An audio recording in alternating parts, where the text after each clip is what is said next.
नमस्कार, आपण पाहत आहात सह्याद्री न्यूज, आवाज महाराष्ट्राचा। सह्याद्री न्यूज मध्ये आपलं सर्वांचं स्वागत आहे। आज आपण आलेले जिल्हा परिषद पंचायत समिती गटातील खानोटे या गावामध्ये आलेले आहेत। मतदाराचा कल कुणाकडे आहे, चला तर मग। बाबा, तुमचं नाव काय? अजिज भाई तांबवडी। आज खडकी देऊळगाव गटामध्ये जिल्हा परिषद पंचायत समितीची रणधुमाळी चाललेली आहे। या ठिकाणी राष्ट्रवादी काँग्रेस पार्टीचे बाबा जगदाळे असतील, भाजपचे आपासाहेब पवार असतील, उमेदवार उभे आहेत। तुम्ही कुणाला मत देणार? तुम्ही तुम्हाला कुणाला देणार आहे सांगा की। तुमच्या मनात काय आहे? जगदाळे यांना। जगदाळेचं काम मोठ्याने सांगा। जगदाळे यांना देऊ। जगदाळे त्यांचं काम चांगलं आहे का? चांगले। नाव सांगा। श्याम गायकवाड। श्याम गायकवाड। आता खडकी देऊळगाव गटामध्ये पंचायत समिती जिल्हा परिषद रणधुमाळी चालू झालेली आहे। या ठिकाणी आपण पाहिलं तर राष्ट्रवादी काँग्रेस पार्टीचे बाबा जगदाळे असतील, भाजपचे आपासाहेब पवार असतील, कुणाला तुम्ही हे करणार? तालुक्यात परिवर्तन होणं गरजेचंच आहे।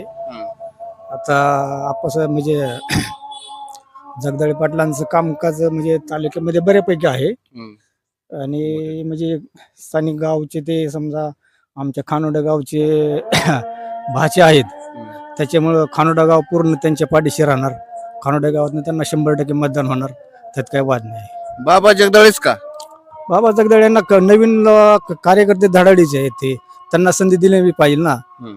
आप्पासाहेब पवार म्हणजे या गावातनं बाबा जगदाळे यांना फुल पाठिंबा आहे आणि 100% मतदान होणार आहे या ठिकाणी। गावामधून त्यांना 100% मतदान। तुम्ही पाहता खानोटे गावामध्ये बाबा जगदाळे आणि संजय भोसले यांचीच हवा आहे या ठिकाणी। या गावातनं बाबा जगदाळे असतील किंवा संजय भोसले असतील यांना प्रचंड मत या कार्यकर्त्यांनी व मतदारांनी सांगितलेले आहे। आणि आपले बाबा यांच्याशी आपण बातचीत करणार आहोत। बाबा, आज खडकी देऊळगाव गटामध्ये जिल्हा परिषद पंचायत समिती रणधुमाळी चाललेली आहे। या गटामध्ये राष्ट्रवादी काँग्रेस पार्टीचे बाबा जगदाळे असतील आणि संजय भोसले असतील।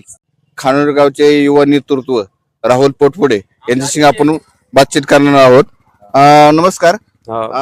आपल्या खडकी देऊळगाव गटामधून राष्ट्रवादी काँग्रेस पार्टीचे उमेदवार बाबा जगदाळे असतील, भाजपचे आपासाहेब पवार असतील आणि नवीन चेहरा अपक्ष उमेदवार परदेशी असतील आणि संजय भोसले असतील। तुमचं मत कुणाला नेमकं?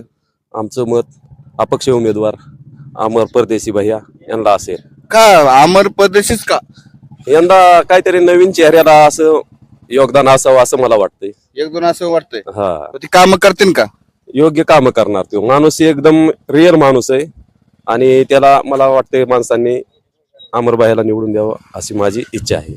या ठिकाणी तुम्ही पाहायला गेलं तर नवीन चेहरा म्हणून अपक्ष उमेदवार अमर परदेशी या ठिकाणी या गावामधनं त्यांना एक युवा मतदार ते सांगत आहे की त्यांना आम्ही मतदान देणार। या ठिकाणी खानोटे गावचे मतदार आपल्याकडे जोडलेले आहेत। नमस्कार, तुमचं नाव काय? ढवळे बाळासाहेब। ढवळे बाळासाहेब। आपल्या खडकी गटामधून राष्ट्रवादी काँग्रेस पार्टीचे बाबा जगदाळे असतील, भाजपचे आपासाहेब पवार असतील, अपक्ष उमेदवार अमर परदेशी असतील, संजय भोसले असतील, कुणाला मतदान करणार? घड्याळ बाबा जगदाळे। घड्याळच का? घड्याळच का? नेता चांगला काम करणार आहे। नेता चांगला आहे, चांगला आहे, काम करतो। काम चांगली करतो। या ठिकाणी दुसरे मतदार आहेत, तुमचं काय म्हणणं आहे? घड्याळच मतदान करायचं। घड्याळच? हो। अहो, इथं समजी घड्याळीच हवा दिसते मला। हो, घड्याळच। या खानोटे गावामधून घड्याळ चालणार आहे गावात आमच्या। फुल चालणार आहे का? 100%? 100%। आपण पाहिलं गेलं तर या खानोटे गावामधून सर्व घड्याळाचीच हवा दिसून येते आहे। पवार असतील, तुमचं मत कुणाला आहे? घड्याळच का? पहिल्यापासून आम्ही घड्याळालाच मतदान तुम्ही पहिल्यापासून घड्याळच करता का? म्हणजे तुमचं पाठिंबा फुल घड्याळाला आहे। या ठिकाणी आपल्या खानोटे गावामध्ये ज्येष्ठ मतदार आहेत, त्यांच्याशी आपण बातचीत करणार आहोत। बाबा, तुमचं नाव काय? उपसरपंच रामधर्म गायकवाड। तर या ठिकाणी आपण पाहायला गेलं तर खडकी देऊळगाव गटामधून राष्ट्रवादी काँग्रेस पार्टीचे बाबा जगदाळे असतील, भाजपचे आपासाहेब पवार असतील आणि संजय भोसले असतील। या तुमचं मत कुणाला? भोसले व जगदाळ्यांना। आणि ह्या पार्टीला मत कायम आमचं असतं। कुणाला?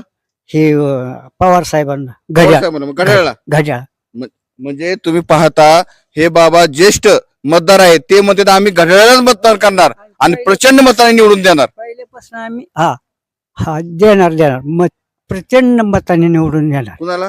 संजय आणि जगदाळे यांना. हा